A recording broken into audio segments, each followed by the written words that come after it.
Good morning dear दोस्तों, कैसे हैं आप लोग। आई होप सब बेटर होंगे।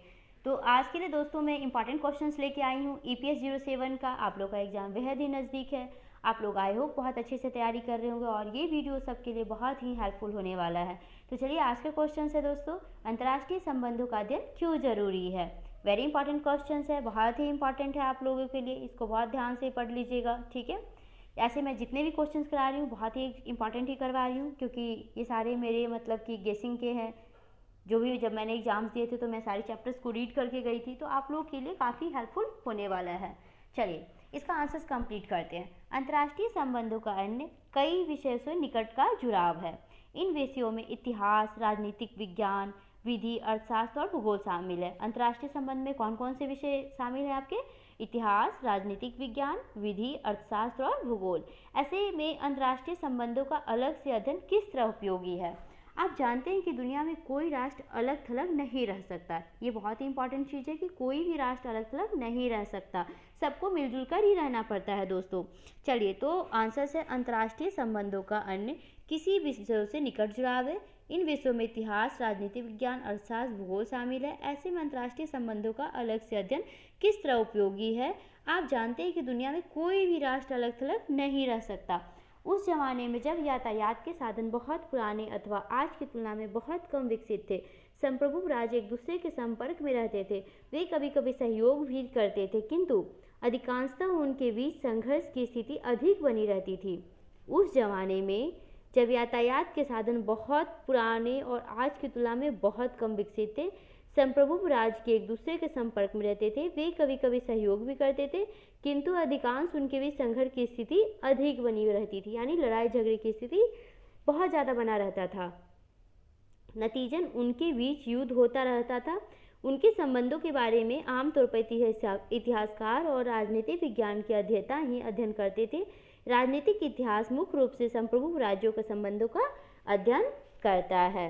ओके, 20वीं सदी के उत्तरार्ध में यातायात व संचार के क्षेत्र में हुई क्रांतियों ने अंतर्राष्ट्रीय संबंधों का न केवल स्वरूप दिया, बल्कि आज इसका अध्ययन प्रत्येक जागरूक व्यक्ति के लिए अनिवार्य हो गया है। क्या कहना चाह रहा है दोस्तों?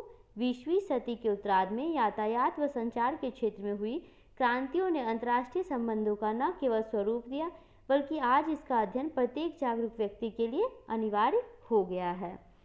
आज हम इस परस्पर निर्भर राज्य व्यवस्था के युग में जी रहे हैं। आज हम एक परस्पर निर्भर राज्य व्यवस्था के युग में जी रहे हैं। हम सब के लिए यह जानना जरूरी हो गया है कि दुनिया में क्या क्या हो रहा है। राजनीतिक घटनाएं तो बहुत ही महत्वपूर्ण है, किंतु साथ ही आर्थिक विकास, व्यापार, व्यवसाय, बहुराष्ट्रीय निगमों की भूमिका भी कम महत्वपूर्ण नहीं है। देखिए, कहना चाह रहा है ये आंसर्स कि आज हम एक परस्पर निर्भर राज्य व्यवस्था के युग में जी रहे हैं। हम सब के लिए यह जानना जरूरी है कि दुनिया में क्या क्या हो रहा है।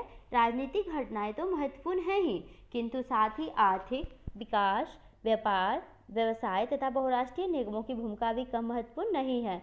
आज हम बढ़ते अंतर्राष्ट्रीय सहयोग के युग में पदार्पण कर चुके हैं। इसलिए आज राष्ट्रों व उनके लोगों को न केवल संयुक्त राष्ट्र एवं उनके अनगिनत अभिकरण प्रभावित करते हैं, अपितु यूरोपीय संघ, दक्षिण एशियाई क्षेत्रीय संघ, दक्षिणी पूर्व एशियाई राष्ट्र संघ जिसको कि आसियान बोलते हैं, अफ्रीकी संघ, OAU क्षेत्रीय संगठन हमारे जीवन में महत्वपूर्ण भूमिका अदा करती है। अंतर्राष्ट्रीय आतंकवाद पूरी मानवता के लिए अहम सवाल बनकर खड़ा हो गया। जो अंतर्राष्ट्रीय आतंकवाद है वो पूरी मानवता के लिए अहम सवाल बनकर खड़ा हो गया। विश्व बैंक और अंतर्राष्ट्रीय व्यापार संगठन जैसे अंतर्राष्ट्रीय संगठन भी अंतर्राष्ट्रीय संबंधों को प्रभावित करने लगे हैं। यही कारण है कि अंतर्राष्ट्रीय संबंधों का अध्ययन छात्रों एवं अन्य लोगों की सजगता के लिए बहुत ही आवश्यक हो गया है। ठीक है दोस्तों, तो ये भी क्वेश्चन आपका इंपॉर्टेंट था। अब नेक्स्ट क्वेश्चन है कि अंतर्राष्ट्रीय संबंधों का विषय क्षेत्र, मतलब उसके विषय के बारे में आपको बताना। क्वेश्चन आएगा कि अंतर्राष्ट्रीय संबंधों के विषय क्षेत्र के बारे में संक्षिप्त टिप्पणी लिखिए, विस्तार से बताइए या परिभाषा लिखिए। तो इस तरह से आपके पास क्वेश्चंस आएंगे। ठीक है, पहले क्वेश्चन है अंतर्राष्ट्रीय संबंधों का विषय क्षेत्र। विधि व राजनयिक इतिहास के अध्ययन के साथ शुरू हुए अंतर्राष्ट्रीय संबंधों का विषय क्षेत्र अब काफ़ी विस्तृत हो चुका है। विधि व राजनयिक इतिहास के अध्ययन के साथ शुरू हुए अंतर्राष्ट्रीय संबंधों का विषय क्षेत्र एवं काफ़ी विस्तृत हो चुका है। राष्ट्रों के बीच पारस्परिक संपर्क जटिल हुए हैं। नतीजन विद्वानों का ध्यान अंतर्राष्ट्रीय संगठन एवं संस्थाओं के क्षेत्र तथा विदेश नीति के राजनीतिक पहलुओं के अध्ययन की ओर गया है। इसके राष्ट्रीय मुक्ति संघर्ष और उपनिवेश विरोधी आंदोलन की ज्ञात्मकता की बेहतर समझ पैदा करने की कोशिश में तेजी आई है। क्या ये रिपीट कर देती हूँ, इससे राष्ट्रीय मुक्ति संघर्ष और उपनिवेश विरोधी आंदोलन की ज्ञात्मकता बेहतर समझ पैदा करने की कोशिश तेजी से आई है। युद्ध के दौरान संयुक्त राष्ट्र की स्थापना हो जाने से राष्ट्रों के बीच संबंधों के पुनर्निर्माण की दिशा में सोच बेहतर हुई है। हालांकि संघर्ष आज भी अंतर्राष्ट्रीय संबंध का केंद्रीय विषय है, तथापि सहयोग परक मामलों का अध्ययन महत्वपूर्ण हो उठा है। युद्ध का तत्कालिक प्रभाव इसी रचनात्मक दृष्टिकोण के रूप में सामने आया है। यह इन क्लेदवत की पुस्तक तलवार एवं हल जैसे शीर्षक वाली किताबों की शीर्षकों से जाहिर होता है। शीत युद्ध के दौरान विचारधारा एवं निःशस्त्रीकरण जैसे विचारों को अद्भुत महत्ता हासिल हुई है। इस तरह गठबंधन और क्षेत्रीयतावाद भी अंतर्राष्ट्रीय संबंधों के महत्वपूर्ण अंग बन गए हैं। तो दोस्तों ये भी क्वेश्चंस कंप्लीट हो गया। इसमें तो मैंने आप लोगों को दो क्वेश्चंस कंप्लीट करा दिए। आई होप आप लोगों के लिए बहुत ही इंपॉर्टेंट होगा। आप लोग का एग्जाम बहुत ही नज़दीक है, आप लोग बहुत अच्छे से पढ़िए। और सबके लिए मैं ये बोलना चाहूँगी कि जो भी अगर कोई टॉपिक में प्रॉब्लम हो आप लोग कमेंट करके बता सकते हैं।